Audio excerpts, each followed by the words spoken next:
मेरा नाम है मनीषा पाठक सोनी। मैं एडिशनल एसपी हूँ अभी रेलवेज़ में, जीआरपी इंदौर में। और मेरे साथ मंच पर मुखातिब हैं आदरणीय श्री आरसी पवार साहब, रिटायर्ड आईपीएस हैं।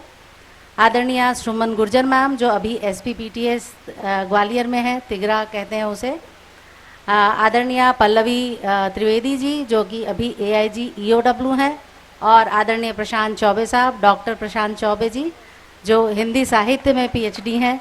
तो हमारे पास आज मंच पे बहुत ख़ास लोग हैं। मैं पवार साहब, चूँकि हम सबसे वरिष्ठ हैं सर, तो मुझे लगता है कि आपसे हम मार्गदर्शन लेकर ही इस कार्यक्रम की शुरुआत करें। तो सर, जैसा हम सबसे ज़्यादा पुलिस को आपने जिया, और पुरानी पुलिसिंग भी उतनी ही कठिन थी जितनी आज की है। हो सकता है चुनौतियां अलग अलग हों सर। Yes, of course. पर पुलिस के इस जीवन काल में आपने साहित्य की तरफ या लिखने की तरफ कैसे सोचा, या सर क्या प्रेरणा थी जो आपको इस दिशा में लेकर के आई sir? Thank you ma'am, very nice question. Actual लिखने का शौक़ मुझे पुलिस विभाग में आने से पहले ही रहा है। मैं जब कॉलेज लाइफ में था तो पेपरों में नई दुनिया और इसमें जो आर्टिकल आते थे तो उस पर कमेंट्स करता था, तो उसमें लिखना शुरू किया कॉलेज लाइफ में। उसके बाद पुलिस के अलावा मैं सिविल डिपार्टमेंट में काफ़ी रहा हूँ, 3 साल ट्रेजरी अफसर रहा हूँ, तब भी मैं लिखता रहा हूँ। और 2004 से रेगुलर आर्टिकल मेरे पुलिस मैगजीन में आते रहते हैं। और बुक का शौक़ मुझे कोरोना काल से लगा, तो पहले मेरी पुस्तक आई है न्याय कहाँ। एक्चुअल में everybody would like to justice, केवल कोर्ट में जो न्याय मिला वही न्याय नहीं है। डे टू डे हम अपने परिवार में, अपने समाज में, अपने सोसाइटी में न्याय की दरकार करते हैं। डिपार्टमेंट टू डिपार्टमेंट या कॉमन पब्लिक भी, इवन मोहल्ले में भी कई प्रकार से उसको जस्टिफिकेशन की आवश्यकता पड़ती है, तो वो अप्रोच करता है आपसे, हमसे।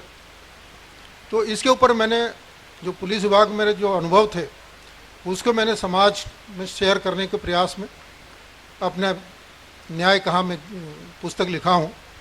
और सेकंड पुस्तक, जो कि विश्व की एक बर्निंग इशू है, आत्महत्या क्यों। आप और हम डेली न्यूज़पेपर में देखते हैं, टीवी में देखते हैं, एवरीडे कहीं न कहीं सुसाइड वगैरह। और जनरली जो हमारा यूथ है, जो स्टूडेंट है, जो कल का हमारे देश का, विश्व का भविष्य है, वो सुसाइड करते थे, मन बड़ा उद्वेलित होता है। साथियों, बड़े दुख की बात है कि हमारा जो यंग जनरेशन है, संपूर्ण विश्व में जो मौत का तीसरा कारण है वो आत्महत्या है, और उसमें सबसे ज़्यादा रेशियो जो है वो यूथ का आ रहा है। अभी कोचिंग क्लासेस वगैरह में आए दिन देखा कि लड़के सुसाइड कर रहे हैं। 2021 में 13,000 स्टूडेंट ने सुसाइड किया।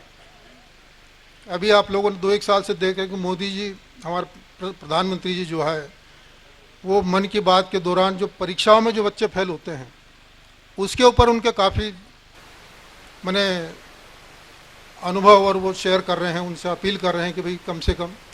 एक्चुअल में क्या है कि हमारा जो जीवन लाइफ जो है, हमारी जो जीवन शैली है, ये गीता के ऊपर जो फिलॉसफी है, लाइफ फिलॉसफी, बहुत डिपेंड करती है। यदि कर्म किए जाओ, फल की चिंता ना करें, तो दैट इज़ नथिंग। क्योंकि फल की चिंता यदि हम करेंगे तो स्वाभाविक है उसके जो प्रतिकूल परिणाम आएंगे, तो हताशा, निराशा, डिप्रेशन, और अल्टीमेटली वो सुसाइड की ओर अग्रसर होता है। और यदि वो सफल हो गया, यदि फल उसके फेवर में आया, तो काम, क्रोध, मद, लोभ वो बढ़ता है, और धीरे धीरे उसे फ्रस्ट्रेशन आता है, और वो भी सुसाइड की ओर जाता है।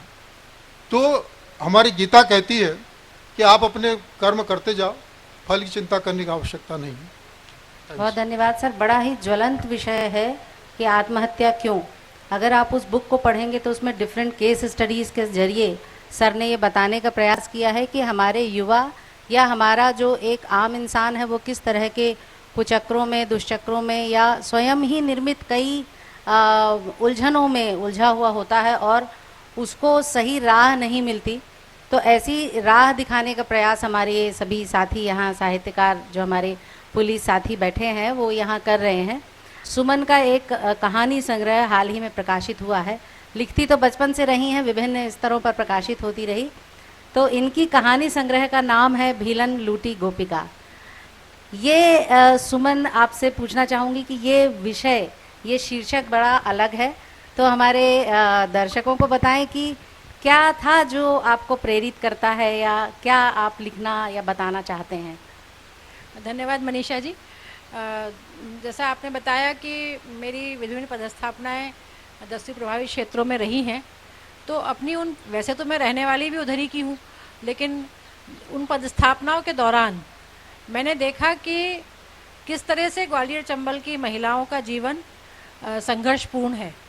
और हम सब जानते हैं कि पुलिस में और आर्मी में अधिकांश लोग जो आते हैं वो ग्वालियर चंबल क्षेत्र से आते हैं, तो वो इतने कठिन जीवन जीते हुए भी डकैती से प्रभावित, वहाँ की एक बहुत ही अलग टोपोग्राफी है जिसमें बीहड़ हैं, और चंबल नदी अपने आप में एक अलग संदेश देती है।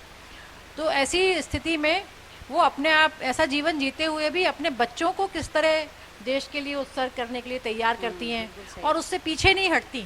मतलब हमारे परिवार में ही एक 3 साल का बच्चा गिर गया और उसके हाथ में फ्रैक्चर हो गया, तो उसने अपनी दादी से कहा, अम्मा मैं फौज में कैसे जाऊंगा, मेरा तो हाथ टूट गया। क्या बात है। तो इतने वो पहले से डिसाइड हो जाता है कि ये बच्चा आर्मी में जाएगा, ये पुलिस में जाएगा। कल हम देख रहे थे, उधर से आ रहे थे, तो एक सड़क पे ही एक पुशअप लगा रहा था, तो वो बचपन से ही वो आदमी वही काम करता रहता है। तो ऐसे में भी वो अपने बच्चों को कैसे तैयार करती हैं। और यदि हम ग्वालियर चंबल की बात करें तो हमेशा डकैतों की बात हो जाएगी, चंबल नदी की बात हो जाएगी, वहाँ के बदले की भावना की बात हो जाएगी, वहाँ के लोगों के एक अलग प्रकार के जज्बे की बात हो जाएगी, लेकिन वहाँ की महिलाओं कैसा जीवन जी रही हैं और वो इस तरह के माहौल में किस तरह सरवाइव कर पा रही हैं, इसको मैंने समझने अपने परिवार की स्त्रियों के अनुभवों से, कुछ अपनी माँ के अनुभवों से जिन्होंने और अपने से पहले की पीढ़ी की स्त्रियों के बारे में बातों बातों में बताया कि एक नानी ऐसी थी उनके साथ ऐसा हुआ, एक मौसी ऐसी थी उनके साथ ऐसा हुआ। तो वो जो मैंने कहानियाँ सुनी तो मुझे लगता था, फिर एक समय तुम्हें मत पता है कि नौकरी में ऐसा आया कि जब थोड़ा सा रिलैक्स हुए इतनी व्यस्तता की आपाधापी से, और ये भी एक चिंतन का समय लगा कि दूसरा स्किल तो कोई अपने पास है नहीं, तो दूसरा भी कोई स्किल हम अपने लिए एक डेवलप करें सुरक्षा उपाय के रूप में, क्योंकि पुलिस अपने आप में ऐसा जॉब है कि कभी भी कुछ भी हो सकता है। तो एक ऐसा एक हमारे पास कोई दूसरा भी हुनर हो जो हम कर सकें। जब इसके बारे में सोचा तो मुझे लगा कि मैं लिख ही सकती हूँ। अब लिखूँ तो क्या लिखूँ, तो मुझे लगा जो मैं जानती हूँ वही लिखूँ। तो जो मैंने देखा था, जो मैंने जाना था, वही मैंने लिखा। और मैंने पाया कि साहित्य में यदि हम बात करें, हिंदी साहित्य में, तो पंजाब की स्त्रियों की कहानियाँ कृष्णा सोपती ने लिखी, और उत्तराखंड की महिलाओं की बात शिवानी जी ने लिखी, है ना, और बुंदेलखंड की भी मैत्रेयी पुष्पा जी ने लिख दी, मैथिली में भी उषा किरण खान जी और दूसरे लोग लिख रहे हैं, लेकिन मालवा की स्त्रियों की बात भी लिखी गई है, मालती जोशी और दूसरे लोगों ने। लेकिन ग्वालियर चंबल की स्त्रियों की बात साहित्य में कभी कहीं नहीं लिखी गई। छोटे मोटे 1-2 उपन्यास या कहानियाँ कभी रहीं तो रहीं। तो मुझे लगा मैं यही लिखूं, और मैंने उसमें लिखा। वो मेरी 7 कहानियाँ हैं, और उस परिवेश में किस तरह महिला जीती है। मैं इसके बारे में सिर्फ अपनी पुस्तक की 2 लाइनें बता के आना चाहूँगी कि चंबल, ग्वालियर चंबल क्षेत्र में यहाँ की नदी, चंबल की रेत नदी के पानी से ज़्यादा भीगी, या यहाँ की स्त्रियों के आंसुओं से, ये विधाता भी नहीं बता सकता, क्योंकि मर्यादा सदैव उनकी सिसकियों पर तलवार लेकर पहरे देती रही है। वाह, है ना, क्या बात। तो ये झूठी जो आन बान शान की बात है, इसने स्त्रियों को ही शोषित किया है, उनकी ही सिसकियों पर, उनकी ही भावनाओं पर पहरे दिए हैं। तो ये इस पे मैंने लिखा। और जो आपने शीर्षक की बात की थी, भीलन लूटी गोपिका, तो एक हमारे तरफ एक वो चौपाई या जिसे कहें वो कहा जाता है, कहन कि मनुष्य बलि नहीं होत है, समय होत बलवान, भीलन लूटी गोपिका, वे अर्जुन वे बाण। तो ये ब्रज क्षेत्री है जो चंबल, ग्वालियर, मुरैना तक आया है। तो इस ब्रज क्षेत्र की गोपिका को किस तरह लूटा गया है, वो गोपिका कैसे छली गई है, ये मेरे मन में था। और मैं सौभाग्यशाली हूँ कि इस नाम से मेरी एक कहानी थी, और पद्मश्री साहित्यकार स्वर्गीय श्री उषा किरण खान जी ने वो कहानी जब पढ़ी और कहानी संग्रह प्रकाशित होने का जब बात आई, तो वे बोली कि इस कहानी संग्रह का तुम क्या नाम रखोगी। तो मैंने कहा आप ही सुझाइए।